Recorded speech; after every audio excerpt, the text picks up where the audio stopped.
Good day. I'm Kurt Eibel, representing Zori Drew, Anthony Flores, Laura Gazzelli, and Alban Kamavor. This is Australia's Group 2 Cybersecurity Risk Assessment.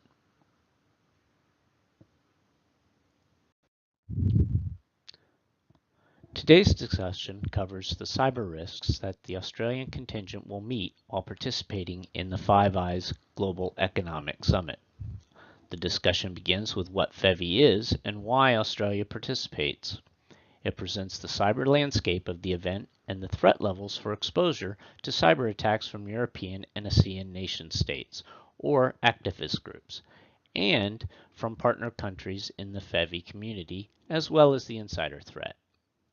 It encompasses the threats and vulnerabilities one might expect to face, including analyzing the current and emerging vulnerability matrix. It identifies weaknesses inherent in the Australian mission to the summit and pairs these to countermeasures for remediation. Finally, the presentation will provide recommendations for solutions to the risks identified.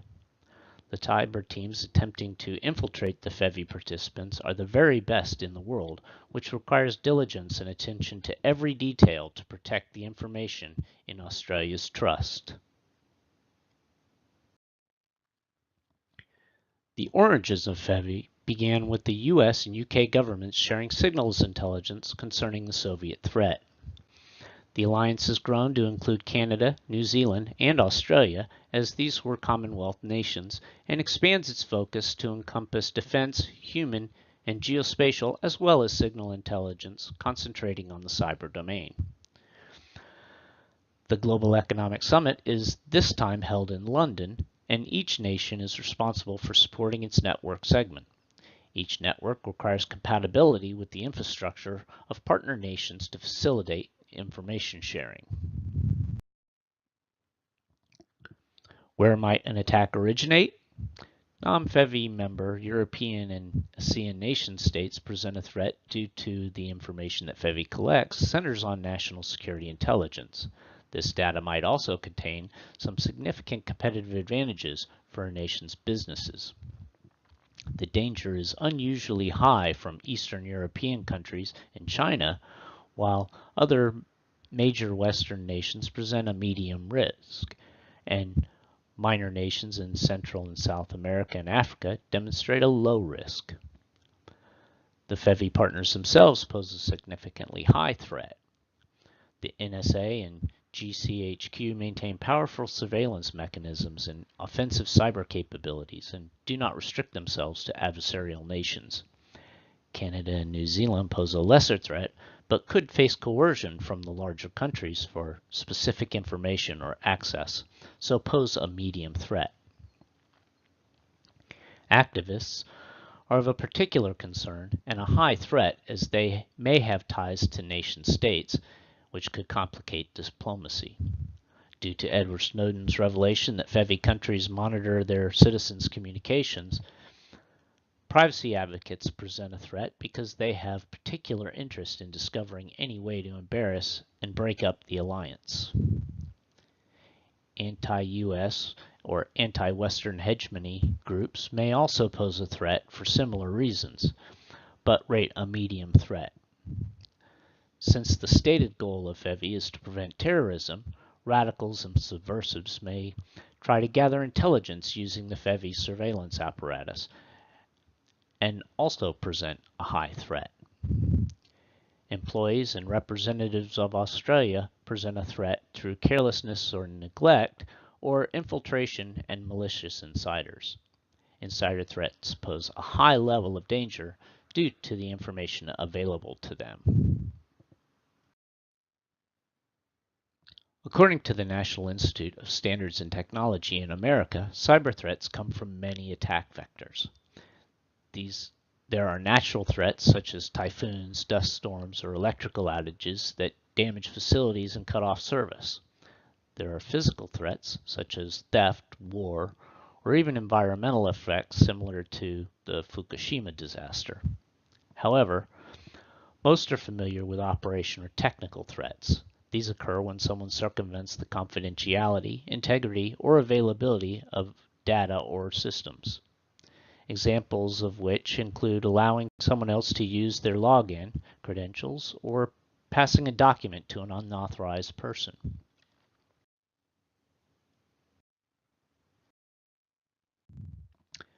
Current risks include privilege attacks due to configuration errors.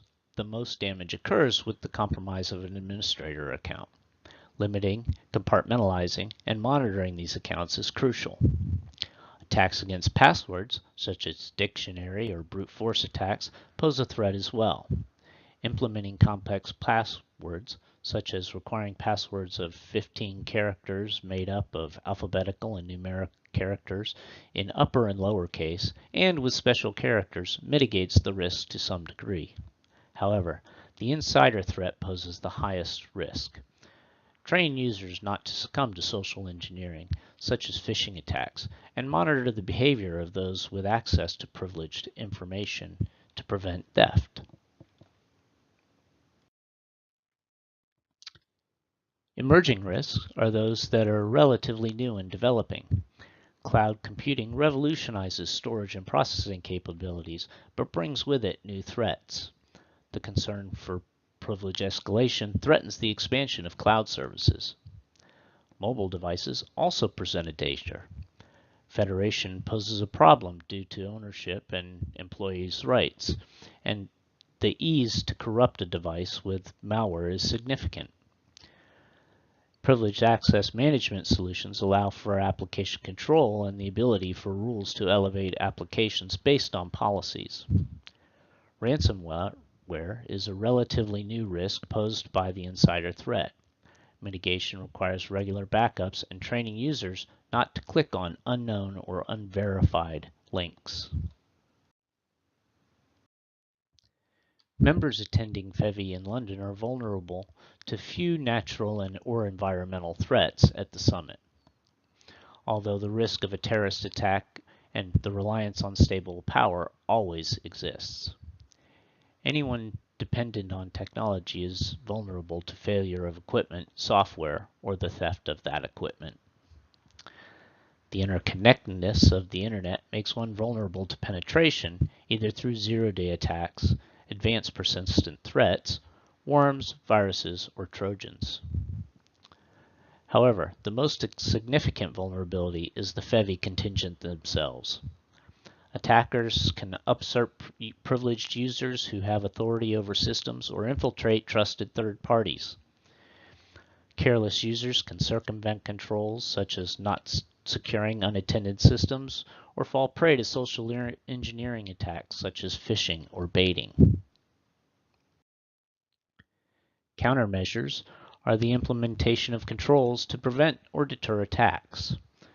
The Center for Development of Security Excellence said that common cybersecurity threats include phishing, malicious code, weaker default passwords, unpatched or outdated software, and removable media.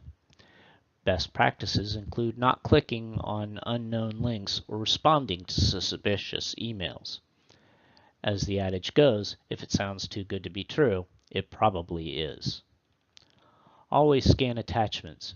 Change email passwords frequently and do not share passwords across different systems and accounts. Implement an ongoing software update policy and do not forget to include firmware and BIOS updates.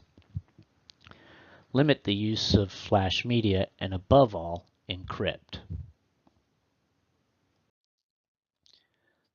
The solution to protecting the information and systems at FEVI is implementing the correct security controls and countermeasures.